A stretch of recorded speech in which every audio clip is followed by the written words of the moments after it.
تین چیزیں قابل تعجب ہیں، تین چیزیں ایسی ہیں جس سے فرشتے تعجب کرتے ہیں۔ نمبر ایک، فاسق عالم، عالم ہو، فسق و فجور کر رہا ہو، فرشتے اس پر تعجب کرتے ہیں۔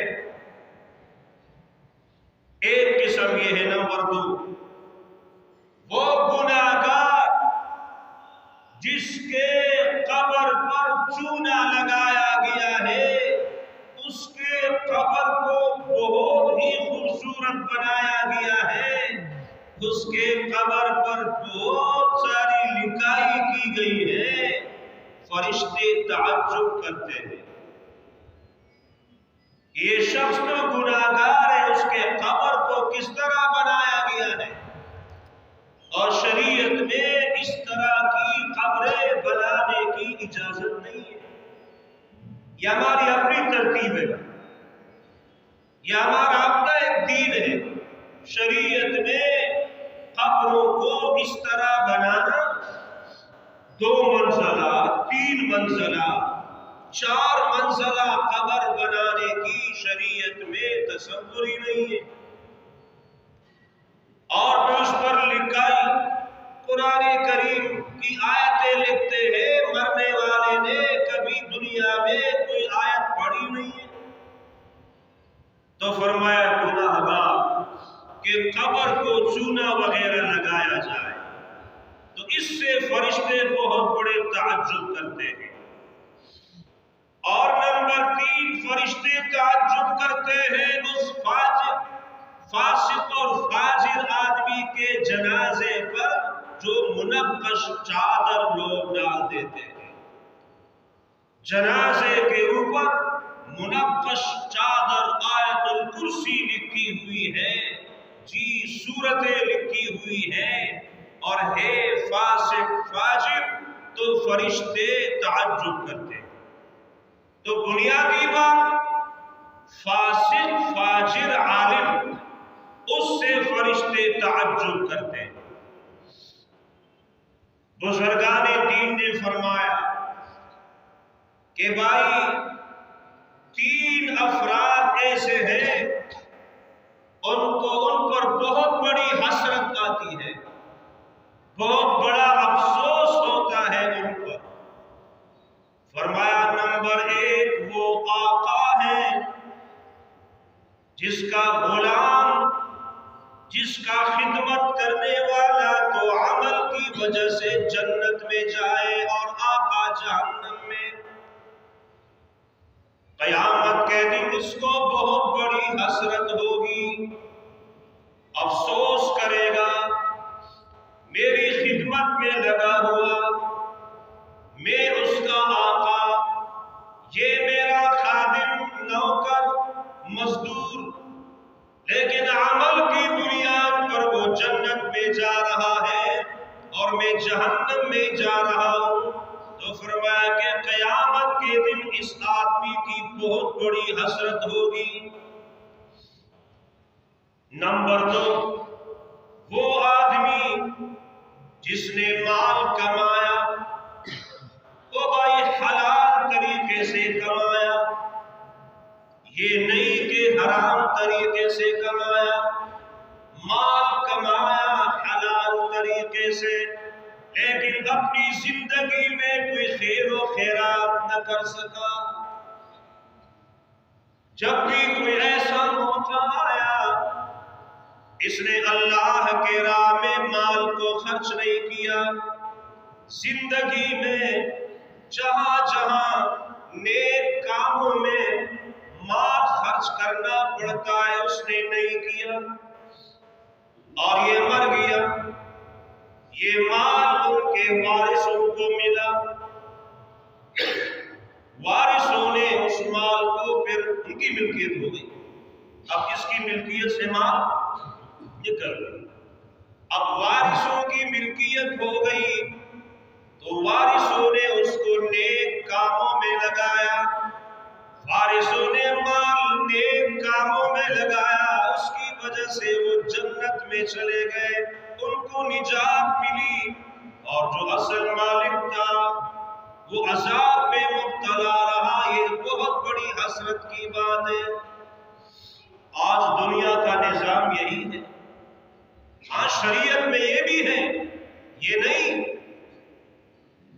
بس لوگ آدھا مسئلہ سنتے ہیں آدھا نہیں سنتے۔ مسئلہ یہ بھی ہے کہ ایک آدمی ہے مالدار اور وہ بیمار ہو گیا اور پھر دڑا دڑ کیا کر رہا ہے، بس یہ میری زمین ہے، یہ فلاں نیک کام کے لیے وقف ہے، یہ فلاں میرا مال ہے، یہ فلاں کام کے لیے وقف ہے۔ شریعت نے یہ بھی بتایا کہ بھائی اس قسم کا پورا سارا کا سارا مال وقف مت کرو۔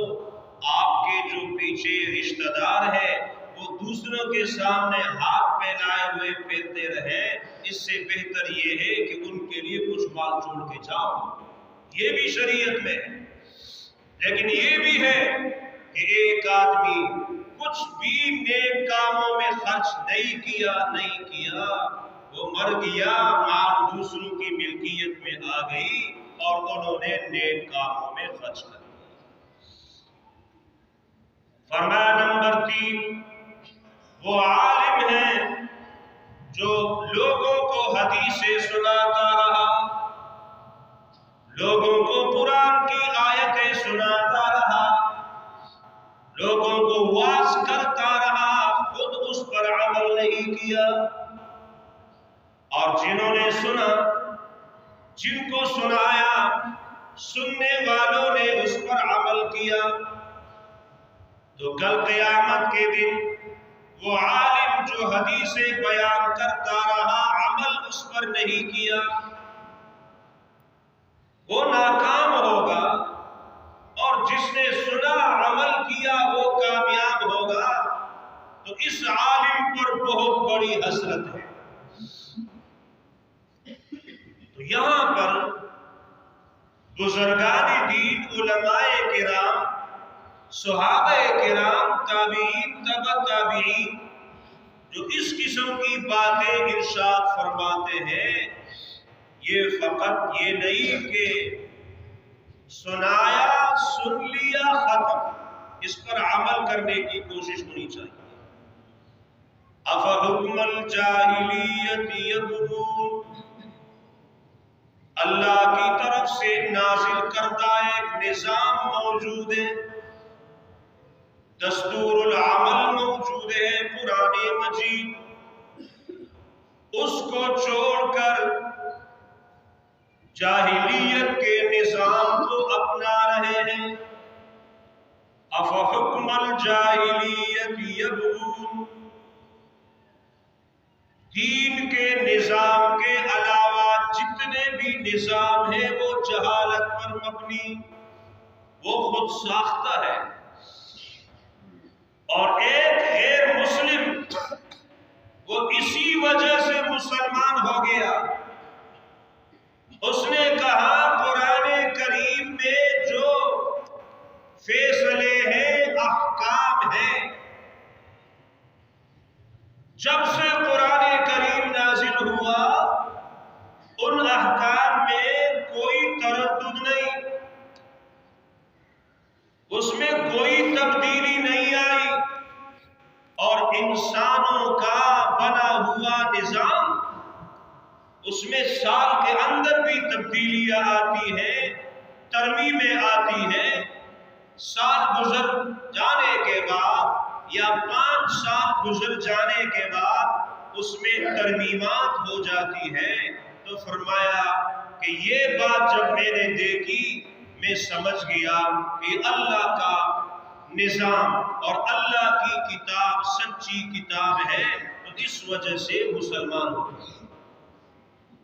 تو ایک غیر مسلم تو اس بنیاد پر مسلمان ہو گیا کہ اللہ کا جو بھیجا گیا نظام ہے اس میں کوئی تبدیلی نہیں آئی، اور ہمارے خود ساختہ نظاموں میں تبدیلی آتی ہے، لیکن ہم مسلمان براہ راست قرآن کریم کے مخاطب ہم ہیں، ہم ٹس سے مس نہیں ہوتے، ہم تو یہی سمجھتے ہیں کہ بس چند چیزوں کا نام اسلام ہے، دین ہے، باقی جو پوری شریعت ہے بعض لوگ اس کو مانتے ہی نہیں ہیں، بعض لوگ اس پر عمل نہیں کرتے، اور بعض لوگ وہ ہیں اگر کوئی عمل کرنے والے ہیں تو ان کے راستے میں رکاوٹ بنتے ہیں۔ سب سے اول میں نے 3 قسم کے لوگوں کا تذکرہ کیا۔ تو دوستوں اور بزرگوں، یہ اللہ تعالیٰ کی بہت بڑی نعمت ہے، یہ قرآن کریم اور نبی علیہ السلام کا لایا ہوا نظام شریعت۔ ہم نے اللہ سے مانگا نہیں کہ یا اللہ ہمیں مسلمان بنا دے، بن مانگے اللہ نے ہمیں اسلام کی بہت بڑی دولت نصیب فرمائی، بہت بڑی دولت ہے۔ ہر وقت اللہ تعالیٰ کا شکر ادا کرنا چاہیے کہ یا اللہ آپ کا بہت شکریہ کہ آپ نے ہمیں مسلمان بنا، یہ بہت بڑی نعمت ہے۔ اور پھر مسلمان بنانے کے بعد ہمارے لیے ایک دستور العمل قرآن کریم ہمیں عطا کیا، چاہیے کہ ہم اس پر عمل کریں، اس کے نفاذ کے لیے کوشش کریں۔ اللہ تعالی ہمیں پورے دین پر چلنے کی توفیق عطا فرمائے۔